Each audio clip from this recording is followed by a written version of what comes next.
নমস্কার বন্ধুরা, রিঙ্কুর রান্নাঘরে আজকের আমি রান্না করছি ঘুগনি। ঘুগনির সঙ্গে থাকছে এখানে ছাঁট আছে মুরগির। ছাঁট দিয়ে আমি ঘুগনি বানাবো। আপনারা শুরু থেকে শেষ পর্যন্ত ভিডিওটি দেখুন। 500 গ্রাম মটর আর 500 গ্রাম আলু নিয়ে নিয়েছি। এখানে আমি সেদ্ধ করে নিয়েছি প্রেসার কুকারে। আর এখানে আমি নিয়েছি টমেটো, কাঁচা লঙ্কা, পেঁয়াজ, আদা রসুনের পেস্ট।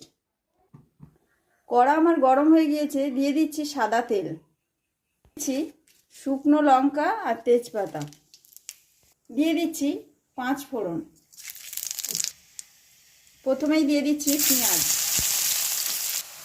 দিয়ে দিচ্ছি টমেটো আর কাঁচা লঙ্কা, দিয়ে দিচ্ছি আদা রসুনের পেস্ট, দিয়ে দিচ্ছি লঙ্কার গুঁড়ো, দিয়ে দিচ্ছি হলুদ গুঁড়ো, লবণ, জিরের গুঁড়ো আর গোলমরিচের গুঁড়ো, দিচ্ছি অল্প পরিমাণে জল। মশলার কালারটা কত সুন্দর। দিয়ে দিচ্ছি ছাঁট মুরগির।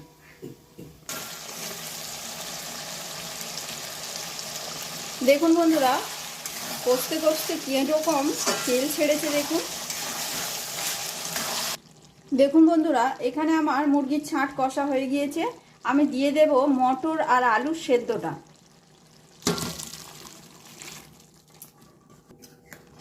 ঢেলে দিয়ে ভালো করে আমি ঘেঁটে নিচ্ছি। দেখুন এখানে আমার ঘুগনিটা হয়ে গিয়েছে। দিয়ে দিচ্ছি লাস্টে গরম মশলা। সবার শেষে আমি জিরে আর ধনের ভাজা আমি দিয়ে দিচ্ছি। দেখুন বন্ধুরা, আমার ঘুগনি হয়ে গিয়েছে। তো এখন টেস্ট করতে আসছে আমার বোন বা আমার ক্যামেরাম্যান বলতে পারেন। ও খেয়ে বলবে কেমন হয়েছে।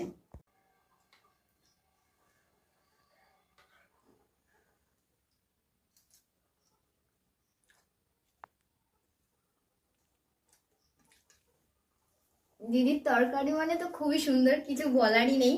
খুবই সুন্দর রান্না করে আর দিদি খুবই চেষ্টা করছে। তোমরা সবাই পাশে থেকে লাইক, কমেন্ট, শেয়ার, সাবস্ক্রাইব করো বেশি বেশি করে। দিদি অনেক চেষ্টা করে।